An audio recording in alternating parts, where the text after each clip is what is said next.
It is also an alert day here, so kind of mixed signals. We're happy it's Friday, but not thrilled about the alert day, and that's because we could have some severe storms. 66 right now, the WJZ Outback. We have partly to mostly cloudy skies in central Maryland. Northeastern Maryland, we have some pretty dense fog, so your weather conditions vary from location to location and neighborhood to neighborhood. A lot of you, though, outside of northeastern Maryland will have decent conditions at 7 a.m., 67 degrees, 70 at 8 a.m., and some of you getting in on some of those stronger storms as early as 9 or 10 o'clock this morning. This afternoon, severe weather possible, but as we get later into the afternoon, those storms may actually push to our south and east, where the kids may actually have a quiet afternoon after they get off the bus here, as those storms will have already moved through the area. So this morning, we have some patchy areas of dense fog, so we want you to know about that on the morning commute. And then a few stray storms here this morning. This afternoon, early afternoon, a lot of us may run into these storms with some damaging winds and also some hailstones with them.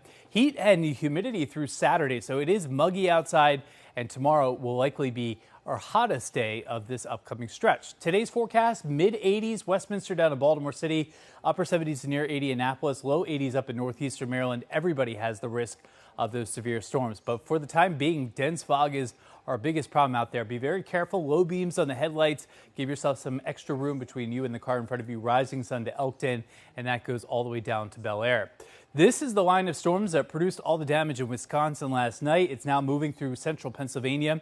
We'll keep an eye on this. Our in-house model continues to indicate that this line of storms will start to back build, and that will be our threat here mid to late morning through the afternoon hours. So we have this alert day in effect for the potential, in the worst case scenario, that some of these damaging wind gusts move on through here, large hail and some heavy downpours. So make sure that you have a few ways to get warnings just in case you may lose power in some of these storms. 7 o'clock this morning, there's that broken line of storms to our north.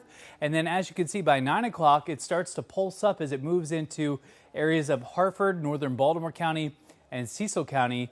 And then we'll watch these storms back build here. This is 11 o'clock this morning. We're watching this part of the line as it sinks south into central Maryland.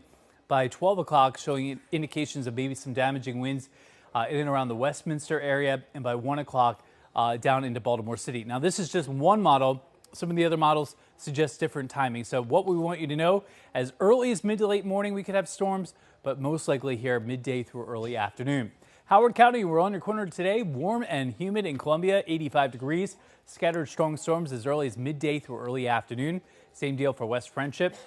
Baltimore City, awaiting those storms right now. Just a quiet morning. Fog not an issue in the city itself. 85 in Hampton, 86 in the Brooklyn neighborhood. And Arundel County, a bit of a bay breeze, very muggy, upper 70s to low 80s, where we could have a couple of rounds of storms for the day today. Here's that future radar. As you can see, for tomorrow, those storms move out pretty quickly. So tomorrow is trending in a drier direction where we don't have to worry about the issues with those strong to severe storms. 88 degrees, the eastern shore would have the best chance of an isolated severe storm, so we're tagging this with an alert day possible, but as the new information comes in, it continues to suggest tomorrow will be a quieter day, upper 70s to near 80 degrees by Sunday and Monday. With an update to our traffic and also showing some of that dense fog, here's Angela Foster and First Alert Traffic.